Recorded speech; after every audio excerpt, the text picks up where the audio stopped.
causes the differences in the career trajectories of women and men? Why is there so few women on board at the top? Well, let's turn it over to Deepa to share our insights and solutions to this vexed problem. Over to you, Deepa. Thank you so much, Ranjan. It's such a relevant topic today, especially with all the statistics that you shared. And I have, quite a few to share with you as well to augment what you shared. And it is so true. In fact, I believe very strongly that the pandemic has highlighted some of these challenges more, both in a positive way and something for us to mull over. In terms of women becoming more aware of where it is that they need to draw the line between what they want to do, what they want to achieve, and how do they want to achieve it. Right. The what is quite a lot of times clear to women. I mean, based on my experience having coached and worked with a lot of women, the what part is very clear for them. The how part is where they struggle.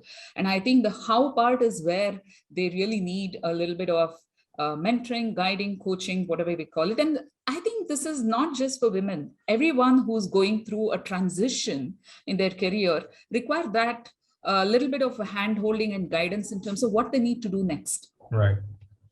Right. So having said that, I want to also talk about how we can, we as, professionals, whether men or women, how, first of all, can we look at our own self-development and our own personal development, look at our own intrapersonal elements of success before we actually get onto the bandwagon of saying, okay, this is what is happening, I'm not getting opportunities. So, like they say, in any area of life, if we look for reasons or excuses, we'll find hundreds of them. Sometimes it becomes an intrapersonal exercise for both men and women, but especially for women, it becomes an intrapersonal exercise to understand what is it that I can do? What is it that I want, right? And how do I, work on that? The what and the how both have to be clear. Right. I want to grow.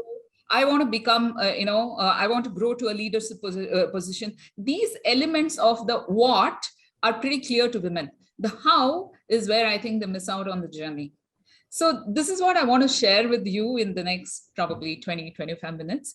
I have a few, slides that I can share with you to, which will actually reinforce some of the statistics that we both were talking about.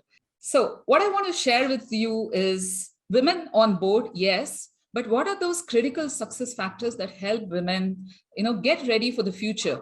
The pandemic has changed a lot of things, in the area of work as we knew it before, right? Before 2020 March, whatever we knew about how profession is going to be or how the businesses are going to grow, a lot of those elements have changed. So how do you get ready for the future? All starts with a mindset, the journey of the mindset. So let's start with that, right? So what are the critical success factors for women to empower themselves on board? And then what they can expect from the organization to help them with. Starts with me, right? That's what I want to focus on. Because that is under better span of control of myself, right? I am what I think, what I work on, what are my do's and don'ts, what are my, framework of success. Those are under better control. And then I can look for organizations which have these kind of supportive environment. So let me talk about some elements of success. I just wanted to share a little bit about some of the books that I've been writing on this. Women on Board is one of my books that I wrote on women leadership. There are a couple of other upcoming books that I'm talking about in terms of diversity, looking at diversity inside out and upside down. Change the definitions of what diversity really means. Is it only about having more women, or diversity also means having the right kind of frameworks for developing whoever is the right person for the right kind of roles? So what is diversity? So that's another thing I'm talking about. And OKRs, which is one of my consulting areas. I'm writing a book on that called OKRs Reloaded, which is to be released soon.